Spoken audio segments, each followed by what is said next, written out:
इस time phone क्यों किया?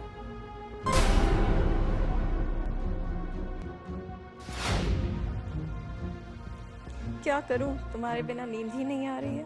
नींद नहीं आ रही है तो जगो। डार्लिंग, तुम्हारे बिना तो जागा भी नहीं जाता। हर जगह तुम नजर आते हो। देखो, अभी तुम चुपचाप फोन रखो, समझी? बाद में बात करेंगे।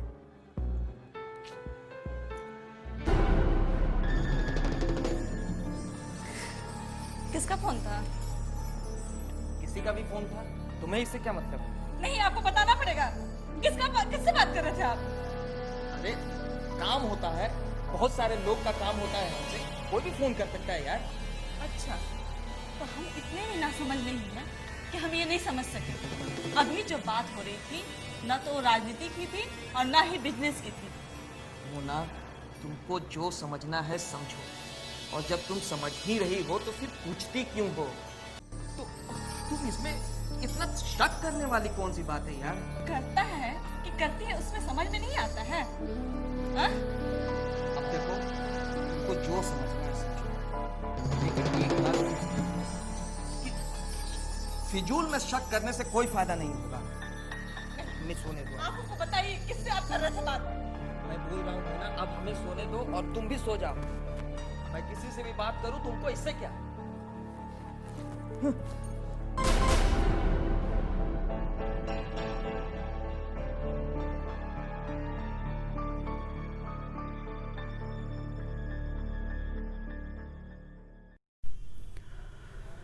नमस्कार, टोटली बिहारी में आपका स्वागत है। मैं हरेंद्र कुमार सिंह आज़ाद। आज हम एक टॉपिक पे चर्चा करने जा रहे हैं। फील्ड में जाने के दौरान एक ऐसी महिला मिली जिसका पति उसको धोखा दे रहा था।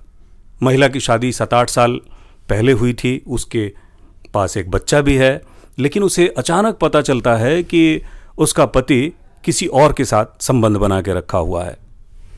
पहले उसको इसकी जानकारी नहीं थी, लेकिन जैसे ही उसकी जानकारी उसे हासिल हुई, उसके पैरों तले की ज़मीन खिसक गई। अब वो क्या कर सकती है, उसके साथ कैसे न्याय हो, उसका पति उसका हक कैसे दे, क्योंकि उसकी हकमारी हो रही थी। तो हमने इसी टॉपिक को लेकर के वकील साहब से बात की और क्या बातचीत की पहले, उस बातचीत को फिर एक बार हम वकील साहब से सलाह के रूप में लेना चाह रहे हैं। वकील साहब, जैसी कि हमारी बातचीत हुई थी इस टॉपिक पे, तो हम दर्शकों को भी बताना चाहेंगे कि ऐसे कंडीशन में क्या किया जा सकता है। उस महिला को उसका अधिकार कैसे मिलेगा, वो कैसे अपनी कानूनी लड़ाई लड़ सकती है, और क्या किया जा सकता है उसके लिए। देखिए, ये एक समस्या सामाजिक समस्या है, पारिवारिक समस्या है और व्यक्तिगत भी समस्या है, और इसका कानूनी समाधान भी है और सामाजिक समाधान भी है, पारिवारिक समाधान भी है। तो हर एंगल से इसको देखना होगा। केवल कानून के शरण में चले जाने से सही रूप में जो उसको न्याय मिलना चाहिए वो संभव नहीं हो पाएगा, क्योंकि डायरेक्ट सीधा कोर्ट में चले जाने पर फिर दंडात्मक प्रक्रिया शुरू हो जाती है, बेल लेना होगा, जेल जाना होगा, उसके बाद मामला और ज़्यादा उलझ जाता है। इसलिए सबसे अच्छा होगा, प्रोटेक्शन भी होगा, लीगल एंगल भी उसका सही होगा और सोशल एंगल, पारिवारिक एंगल को लेकर के चलना होगा। सबसे पहले लीगल एंगल की बात करते हैं। चीफ जुडिशियल मजिस्ट्रेट के पास एक इंफॉर्मेशन पिटीशन दे करके सूचना दे देनी होगी कि हमारे साथ इस तरह के वाकयात हैं, इस तरह की घटना हो रही है और ऐसा कुछ होने का अंदेशा है। मे बी वो पति उसका डाइवोर्स का केस फाइल कर सकता है, सेपरेशन, जुडिशियल सेपरेशन का केस फाइल कर सकता है। तो उसके लिए पहले से अपनी तैयारी कर लेना चाहिए, शारीरिक रूप से, मानसिक रूप से, पारिवारिक रूप से, हर तरीके से अपने आप को सबल बना ले। साथ साथ अपने पति को भी प्रेम से उसको समझाए, विवाह का उद्देश्य समझाए। विवाह का उद्देश्य कभी भी कॉन्ट्रैक्ट नहीं होता है, मे भी इस्लाम में होता है, क्रिश्चियनिटी में होता है, वहाँ पे कॉन्ट्रैक्ट होता है विवाह का। हम लोग के यहाँ हिंदू समाज में दिल, दिमाग, शरीर और आत्मा का अस्थाई मिलन होता है, permanent union of body, heart, mind and soul का कंसेप्शन है, जहाँ कभी तलाक का कोई कंसेप्शन ही नहीं था। हिंदू लॉ में अनादिकाल से लेकर के हाल फिलहाल तक तलाक की कोई प्रक्रिया ही नहीं थी, कोई कंसेप्ट नहीं था, कोई सिद्धांत नहीं था, कहीं मान्य नहीं था, कहीं इसकी स्वीकृति नहीं थी, कहीं परंपरा नहीं थी। निसंदेह ये निस्संदेह बस केवल पंडित जवाहरलाल नेहरू इसको हिंदू मैरिज एक्ट लेते चले आए और उसमें ये प्रावधान दिया गया जो इस्लाम में था, जो क्रिश्चियनिटी में था, कॉन्ट्रैक्ट के जैसा उस तरीके का बना दिया कि हिंदू समाज में भी सेपरेशन हो सकता है। पूरे संस्कृत शब्दावली में, संस्कृत डिक्शनरी में, हिंदी डिक्शनरी में कहीं पर भी तलाक का कोई एक भी शब्द पर्यायवाची हिंदी या संस्कृत में एक भी शब्द आपको नहीं मिलेगा।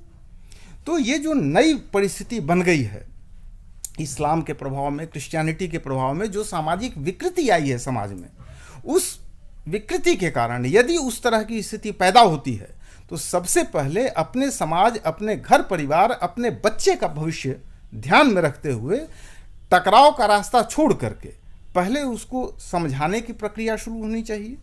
प्रेम में बहुत बड़ी शक्ति होती है, प्रेम से अपने पति को समझाए और साथ साथ लीगल एंगल के लिए भी तैयार रहना चाहिए कि बाद में अगर वैसी स्थिति आती है, अगर उसका पति सही रास्ते पर नहीं आता है तो उसके लिए एक प्रक्रिया शुरू करने से पहले, एक्चुअल केस फाइल करने से पहले चीफ जुडिशियल मजिस्ट्रेट के यहाँ एक इंफॉर्मेशन पिटीशन देकर, इंफॉर्मेशन केस बाज़ाब्ता होता है, वो पिटीशन दे करके उसको दर्ज करवा लेना चाहिए और उसका जो पिटीशन होता है उस पर कोई जुडिशियल प्रोसीडिंग स्टार्ट नहीं होता है, किसी के ऊपर कोई कार्रवाई नहीं होती है, उसके पति के ऊपर भी, उसके पति को मालूम भी नहीं होगा कि उसके खिलाफ में इस तरह का कोई पिटीशन दिया गया है।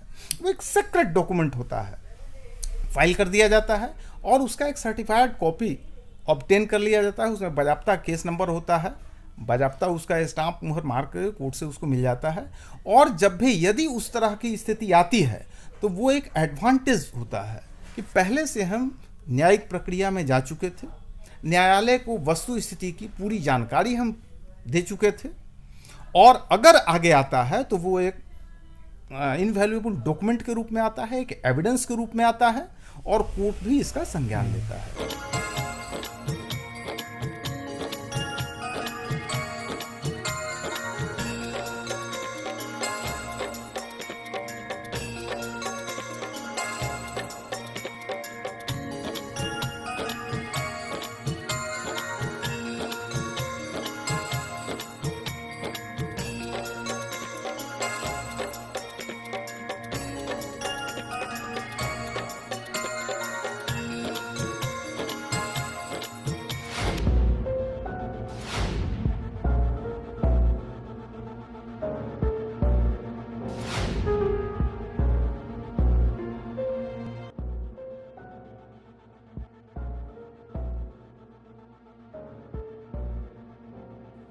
रंगरेलिया मनाया जा रहा है। अब समझ में आया दिन दिन भर गायब रहने का मतलब। ये क्या बोल रही हो? क्या बोल रहे हैं? अरे हमको तो उसी दिन शक हो गया था जिस दिन आप रात में फोन पर उल्टा सीधा बतिया रहे थे।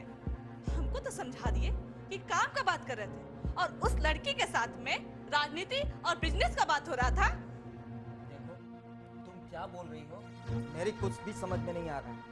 अच्छा, और ये किस लड़की के साथ तुम मेरा नाम ले रही हो? सुनिए, ज्यादा भोला मत बनिए। लड़की गाड़ी में बैठी हुई है और पता नहीं लड़की से राजनीति और बिजनेस का बात होता है ना?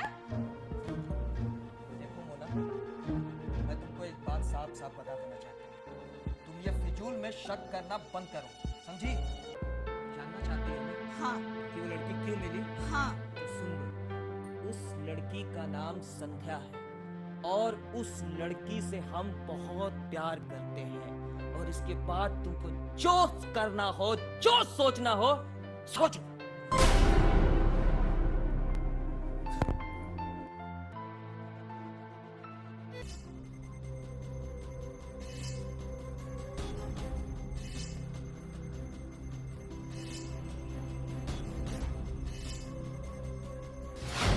अच्छा कृष्ण बल्लभ जी, मैं ये जानना चाहता हूँ, चूँकि आप अधिवक्ता हैं, कानून की गहन जानकारी रखते हैं, पटना उच्च न्यायालय में आप वकालत करते हैं। तो इस कंडीशन में अगर उस महिला का पति महिला से पहले ही वो कानूनी कार्रवाई कर लिया हो, इस तरह के एप्लीकेशंस डाल दिया हो कोर्ट में, थाने में, कि उसकी पत्नी उसे टॉर्चर करती है, या फिर वो दुष्चरित्र है, या फिर वो उसके माता पिता को या उससे वो प्रताड़ित करती है, किसी भी तरह का उसके अंदर पत्नी जैसा कोई बर्ताव नहीं हो, झूठा आरोप ही अगर लगा के उसने पहले वो कानूनी कार्रवाई कर लिया हो, ऐसे कंडीशन में वो महिला अपना बचाव कैसे कर पाएगी? तब फिर तो किसी भी इस केस में जब वो पहले से केस किए हुए है तो उस केस के बारे में मालूम करे, उसका एक कॉपी निकाल ले पिटीशन का, जो केस उसने किया है उसका, और फिर उसका जवाब लगाना होता है। फिर तो अधिवक्ता को अपना रखना होगा, फिर उसका जवाब लगाना होगा, डिफेंस लगाना होगा और उसका काउंटर क्लेम करना होगा। साथ साथ अगर इस तरह का दुर्व्यवहार यदि पति करता है तब फिर मेंटेनेंस का केस उसमें डाल देना चाहिए, जिससे तब तक जब तक इस तरह का फाइनल ऑर्डर नहीं होता है, कोई जुडिशियल सेपरेशन का, डाइवोर्स का वैसा और उस तरह की स्थिति आ ही नहीं पाए, इसके लिए पारिवारिक स्तर पर प्रेमपूर्ण व्यवहार भी बनाए रखे और साथ साथ काउंटर क्लेम अपना पूरा सारे फैक्ट सर्कमस्टांसेस को एक्सप्लेन करते हुए क्या है क्या नहीं है और कैसे ये स्थिति बनी और क्यों इस तरह की स्थिति बनी, तो इसका पूरा फैक्ट्स एंड फिगर्स कोर्ट के सामने रखना होगा। और जो भी प्रक्रिया कोर्ट में होती है, चाहे डाइवोर्स का हो या किसी भी तरह का कुछ भी हो, उसमें पहले रिकंसिलिएशन का प्रोसेस होता है और रिकंसिलिएशन के प्रोसेस में पति और पत्नी दोनों को बुला करके समझाने की प्रक्रिया शुरू होती है और यदि नहीं सलटता है मामला तभी फिर आगे की प्रक्रिया शुरू होती है, जिसमें दोनों पक्ष के गवाहों की गवाही ली जाती है, फिर फाइनल ऑर्डर पास किया जाता है। लेकिन फाइनल प्रक्रिया में आने से पहले जो रिकंसिलिएशन का प्रोसेस होता है, मैक्सिमम प्रयास ये करना चाहिए कि रिकंसिलिएशन के प्रोसेस के दरमियान ही मामला को सलटा दिया जाए, सबसे ज़्यादा बेहतर ये होगा। लेकिन फिर भी यदि पति नहीं मानने के लिए तैयार हो तब उसके लिए दंडात्मक प्रक्रिया भी है। यह सिद्ध करना होगा कि पति सचमुच में गलती उसने किया है, आपके तरफ से कोई गलती नहीं किया गया है। जो भी प्रताड़ित किया, दूसरे के साथ अफेयर बनाना अपने आप में एक दंडनीय अपराध है। साथ साथ 498A में पत्नी उत्पीड़न का भी मामला बनता है, दंडात्मक प्रक्रिया भी शुरू हो सकती है। मेंटेनेंस का भी इसका रास्ता खुला हुआ है, मेंटेनेंस क्लेम कर सकते हैं। साथ साथ जब तक केस चलता है तब तक पेडेंटल राइट कहा जाता है, जब तक केस पेंडिंग है उस समय उस अवधि के लिए अलग से टेम्पररी ऑर्डर पास होता है, इंटरिम ऑर्डर पास होता है, जिसमें एक फिक्स्ड अमाउंट तब तक के लिए मेंटेनेंस के लिए दिया जाता है। और जब फाइनल ऑर्डर पास होता है तब फिर उसका स्टेटस के हिसाब से, उसका रिक्वायरमेंट के हिसाब से और पति का जो आय होता है, इनकम होता है, प्रॉपर्टी होती है, उसके रेशियो में, उसके अनुपात में उसका मेंटेनेंस अमाउंट फिक्स किया जाता है। अच्छा वकील साहब, एक लास्ट क्वेश्चन कि ऐसे कंडीशन में जब पत्नी को पति जो है ये कहे कि मेरा जिसके साथ अफेयर है वो भी साथ रहे और तुम भी मेरे साथ रहो, और कोई भी पत्नी अपनी दूसरी सौतन को बर्दाश्त नहीं करती है, बिल्कुल बिल्कुल, बिल्कुल ये अकाट्य सत्य है। तो ऐसे कंडीशन में अगर वो नहीं रहना चाहे, उसकी प्रेमिका के साथ भी उसकी पत्नी शेयर नहीं करे, तो उसको क्या करना चाहिए? ऐसे कौन से एविडेंस उसको जुटाने चाहिए जो लीगल हो, जो कोर्ट में प्रूफ कर सके कि नहीं ये प्रताड़ित कर रहा है अपनी पत्नी को और इसने झूठा केस भी लाद रखा है पहले से ही अपने बचाव में?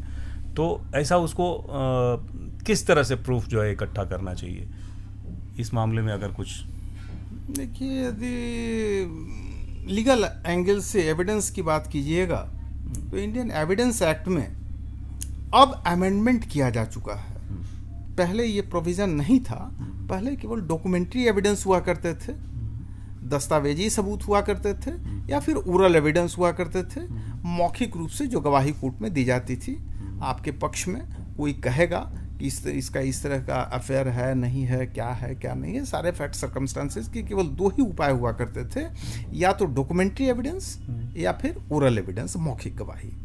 लेकिन अब इंडियन एविडेंस एक्ट में अमेंडमेंट हो चुका है, उसमें सुधार हो चुका है, और अब ये मॉडर्न टेक्निक्स जो की हैं उनको भी इनकॉर्पोरेट किया जा चुका है, उनको भी लिया जा चुका है।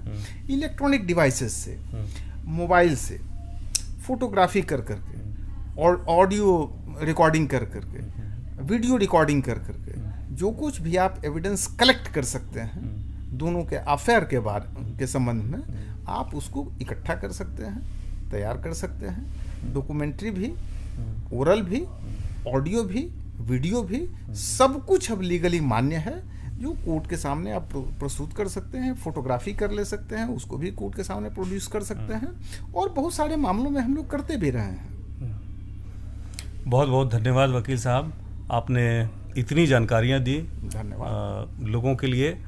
तो आपने सुना किस तरह से वकील साहब ने अपनी अनमोल राय दी और इन्होंने ज्ञान दिया ऐसे परिवार के लिए, ऐसी महिलाओं के लिए जो अपने पति द्वारा प्रताड़ित हैं। इसी कड़ी में हम अगले एपिसोड में आपको दिखाएंगे कि अगर कोई पति अपनी पत्नी द्वारा प्रताड़ित है, पत्नी उस पे झूठे आरोप लगाती है और उसका जीना मुहाल करके रखा हुआ है, और उसका किसी और के साथ अफेयर है, पत्नी का किसी और के साथ अफेयर है, और पति पर झूठे इल्ज़ाम लगा करके उसकी ज़िंदगी नर्क बना दी है। ऐसे बहुत सारे घटनाएं जो है देखने को मिलती हैं। तो ऐसे में वो प्रताड़ित पति अपने लिए क्या रास्ता निकाल सकता है, क्या कानूनी सलाह ले सकता है, कैसे अपनी ज़िंदगी और अपना परिवार और अपनी पत्नी को बचा सकता है, अपने वैवाहिक जीवन को बचा सकता है, इस टॉपिक पे हम लोग अगले एपिसोड में बात करेंगे। तब तक के लिए देखते रहिए टोटली बिहारी। धन्यवाद, नमस्कार।